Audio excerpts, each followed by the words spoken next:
Friends, આજે આપણે જોવાના છીએ મીન રાશિવાળા લોકો કે જેમના નામ દ ચ ઝ થ પરથી સ્ટાર્ટ થાય છે. તેમનું માર્ચનું સેકન્ડ વીક મતલબ કે 8 માર્ચથી 15 માર્ચ સુધીનું વીક કેવું જવાનું છે. તેમની health, wealth, love life, family life આપણે બધું જોશું.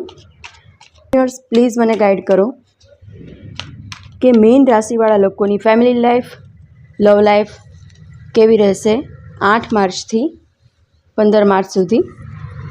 હેલ્થ કેવી રહેશે,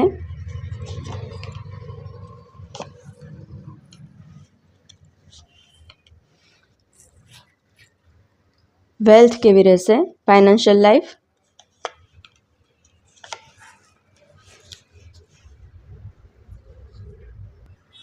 ઓકે. બોટમની એનર્જી છે વિક્ટરીની. તમે કોઈ જગ્યા પર તમને વિક્ટરી મળી રહી છે અથવા તો કોઈ સેલિબ્રેશનમાં જાઓ એવા પણ સંજોગો ઊભા થઈ શકે છે. ટૂંકમાં ખુશખુશાલ તમારી એનર્જી આવી છે.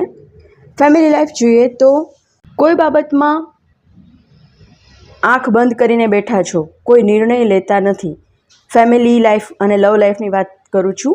આંખ બંધ કરીને બેઠા છો, કોઈ નિર્ણય લઈ શકતા નથી કે મારે એકચ્યુઅલમાં આમ કરવું છે કે આમ કરવું છે. કોઈ વાતનું ડિસિઝન લઈ શકતા નથી. મનમાં ખૂબ જ કોન્ફ્લિક્ટ ચાલે છે. તો આ પરિસ્થિતિમાંથી ક્યારે બહાર આવશો? જો તમારા મનમાં ક્લેરિટી આવશે કે તમને ખબર પડી જશે કે રિયલમાં મારે શું કરવું છે. એક તો તમે થોડુંક મીન રાશિવાળા લોકોને એ પણ કહેવાનું કે થોડુંક મેડિટેશન કરતા જાઓ તો તમને તમારી પ્રશ્નોના જવાબ તમને મેડિટેશનમાંથી જ મળી જશે. તો મનમાં જેટલી ક્લેરિટી હશે એટલા કોન્ફ્લિક્ટમાંથી તમે બચી જશો. તો આ મનના કોન્ફ્લિક્ટમાંથી અને પ્લસ સરાઉન્ડિંગ એનર્જી તમારી જો કોન્ફ્લિક્ટવાળી હશે, ઝઘડાખોર પ્રકૃતિના માણસો આજુબાજુ હશે તો તમે એને પણ ઇગ્નોર કરીને તમે તમારા રસ્તે ખૂબ જ સરસ રીતે આગળ વધી શકશો.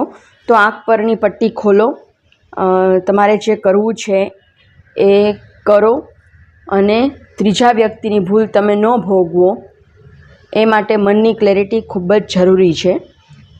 તો આ વાતનું ધ્યાન રાખો ફેમિલી લાઈફમાં અને લવ લાઈફમાં.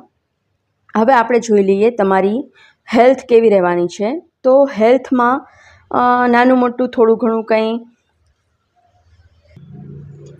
કફ કોલ્ડ જેવું થોડું ઘણું રહી શકે છે. થ્રોટ ચક્રમાં થોડુંક બ્લોકેજ બતાવે છે. કફ થઈ શકે છે તમને આ નેક્સ્ટ વીકમાં. તમે બાકી તમારું ઓવરઓલ હેલ્થ ખૂબ જ સારી રહેવાની છે. પણ બાઉન્ડ્રીઝ બનાવીને નહીં રહો કે મને કોઈ કાંઈ સલાહ દેવાની જ નથી. તો એ ટાઈપનું એટીટ્યૂડ તમારું થોડુંક ચેન્જ કરી નાખો. હિલિંગની જરૂર છે તો મેડિકેશન લ્યો તો તમારી હેલ્થ સારી થઈ જશે. તો કોઈવાર સલાહની જરૂર પડતી હોય છે તો આપણે કોઈની સલાહ લઈ લેવાની.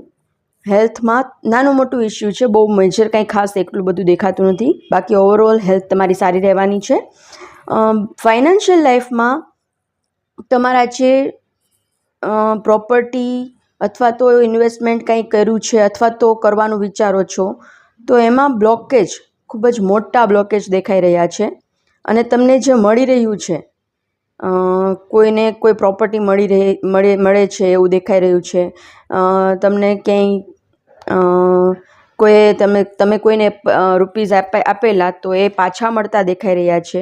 પણ એ તમને ઓછું લાગી રહ્યું છે કે મને આ જે મળી રહ્યું છે એ ઓછું છે. તમે જે વિચાર્યું હતું એના કરતાં ઓછું છે. તો તમે એનો સ્વીકાર કરવા માટે અત્યારે રેડી નથી.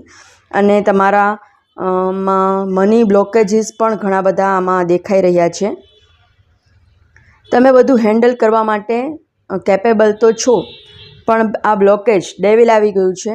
મતલબ કે ક્લેરિટી હોવા છતાં પણ બ્લોકેજીસ છે, મનીમાં બ્લોકેજીસ છે અને તમને જે મળી રહ્યું છે એનાથી તમે ખુશ નથી. તો ફાઇનાન્શિયલ લાઈફમાં થોડા ઘણા અપ એન્ડ ડાઉન્સ બતાવી રહ્યું છે. યુનિવર્સ પ્લીઝ મને ગાઈડ કરો કે મીન રાશિવાળા લોકો મની બ્લોકેજીસ દૂર કરવા માટે અને ફેમિલી લાઈફમાં જે કોન્ફ્લિક્ટ થઈ રહ્યા છે એમાંથી બચવા માટે તમે એને શું ગાઈડન્સ આપવા માગો છો? યુનિવર્સ પ્લીઝ મને જણાવો. એક્ઝોસ, તમે એક્ઝોસ થઈ ગયા છો, રોબોટિક લાઈફ જીવો છો. રોજ એકનું એક રૂટીન ફોલો કરો છો, એનાથી તમે ખૂબ જ કંટાળી ગયા છો, થાકી ગયા છો, તમારું રૂટીન ચેન્જ કરો તો એનાથી તમને ઘણો બધો ફરક પડશે ફેમિલી લાઈફમાં, હેલ્થમાં, બધામાં, મેન્ટલ ક્લેરિટી આવશે. તો તમે તમારી જે રોબોટિક લાઈફસ્ટાઈલ છે એને ચેન્જ કરો. રોજ એકનું એક રૂટીન ફોલો નહીં કરો, રોજ એમાં કંઈક નવા ચેન્જીસ કરો. મૂવી જોવા જઈ શકો છો, થોડુંક ક્યાંક ફરવા માટે, આઉટિંગ માટે જઈ શકો છો. તમને થોડાક આરામની જરૂર છે. મેન્ટલી તમે એક્ઝોસ્ટ થઈ ગયા છો. Thank you so much.